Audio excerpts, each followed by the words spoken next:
Ladies and gentlemen, hey, hi, how you doing? Welcome back to the channel. Thank you so much for stopping by. We of course saw Season 2 Reloaded drop earlier this week for MW2, Warzone 2, and DMZ.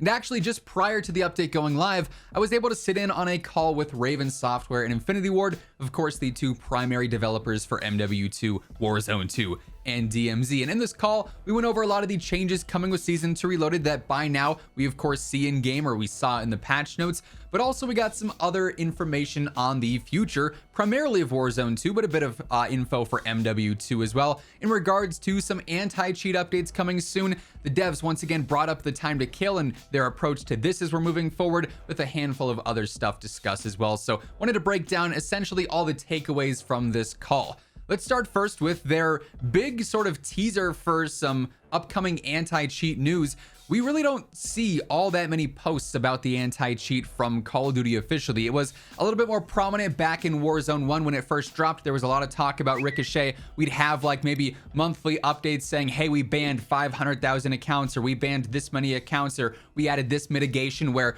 cheaters' bullets aren't doing damage, or the cheaters' guns get taken away. And currently we still have a lot of those mitigations, as they call them, in game right now, with the cloaking thing where players become invisible for cheaters so they can't shoot them, the disarming where the cheater's gun gets taken away, the damage shield where cheaters' bullets aren't doing damage. So those are still in the game. That is what it is. But apparently upcoming here soon, we are going to see a large public update for Ricochet, where the team is actually going to talk a lot about the various updates that Ricochet has received recently or other plans for the future.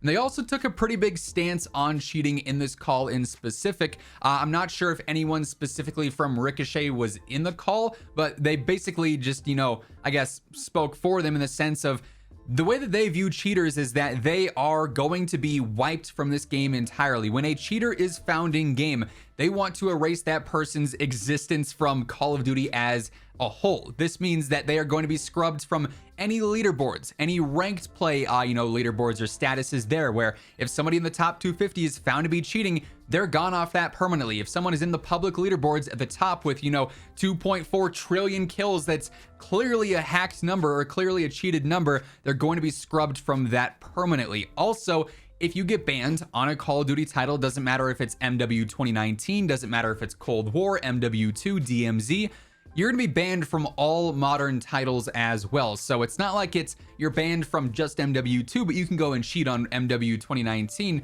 No, you're banned entirely. So they did want to talk a bit about that. And now we have something to look forward to. They didn't give an exact time frame as to when this new Ricochet update and blog post were going to be coming out, but that should be coming here in the relatively near future.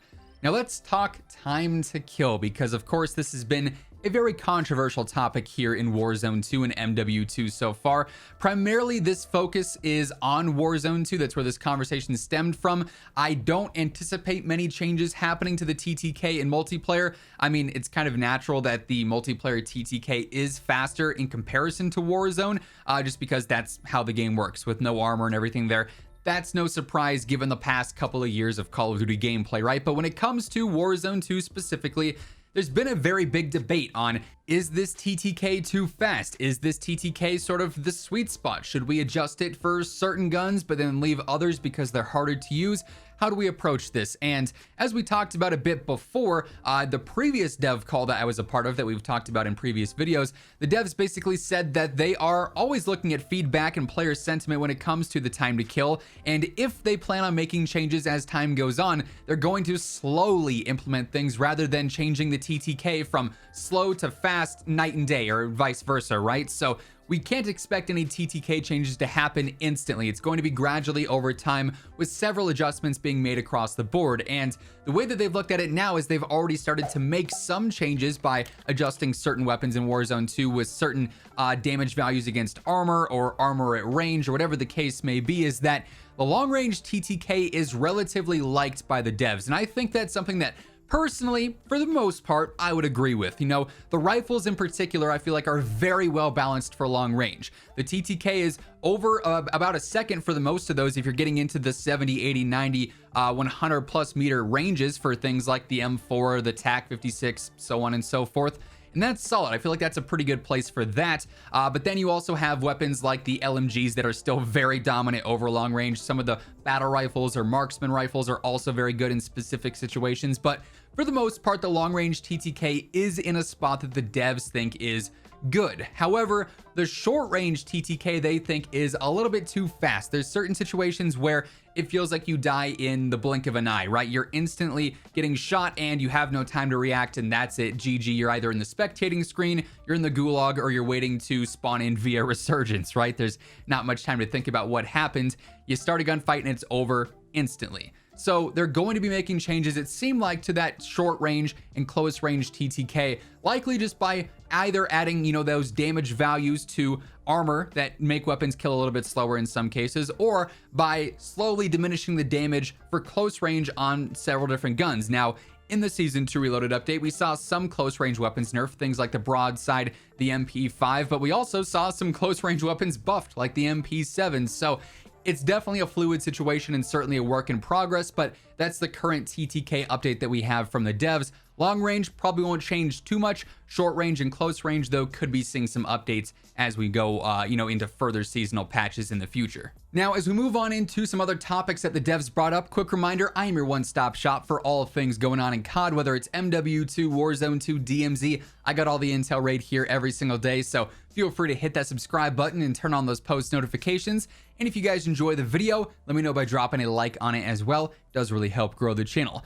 The remainder of the topics that we got here that we're talking about here today, not necessarily as impactful as the first two per se, a little bit smaller in subject, but the devs did tease that we're going to see some more new places for DMZ in the future. Their big focus with DMZ right now is fixing a lot of the bugs and a lot of the glitches, making it as stable as possible, but they did say there's going to be some new play spaces and some new maps essentially coming to DMZ in the future, and you know, maybe potentially things for Resurgence or maybe even Al-Mazrah as well. We'll have to wait and see there.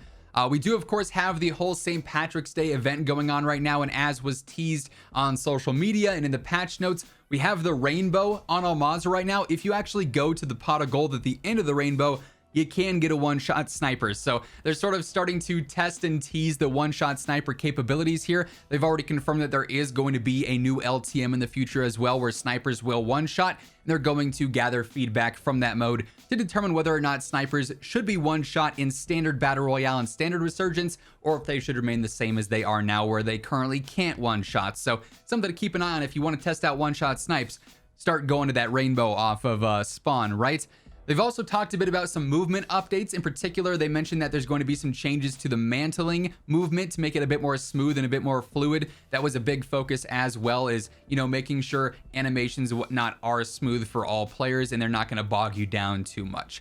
Then finally, another small teaser that they did throw out is that the gas mask has seen some updates recently in terms of its visibility in ground loot, in terms of its accuracy in damage and how much it's taken, but there are more gas mask updates on the way in Season 3 and beyond. So we've actually already learned a decent amount about Season 3 based on the previous 2 dev calls that I've been a part of. As always, huge shout out, huge thank you to my friends at Activision for allowing me to sit in on these. It's an honor to be included in them, and I don't take it lightly. I use it as an opportunity as best I can to relay feedback from you guys to the devs and to relay feedback from the devs to you guys so that we can have as transparent a situation as possible, right? So big thanks to Activision and Call of Duty for allowing me to sit in on that. But you know, hopefully in the future, in the coming weeks, Season 3 is not all that far away. We're going to see some official reveals and probably some more teasers and maybe some new intel drops in regards to what all is going to be changing there. But that said, that is going to wrap things up for this one. If you guys enjoyed the video,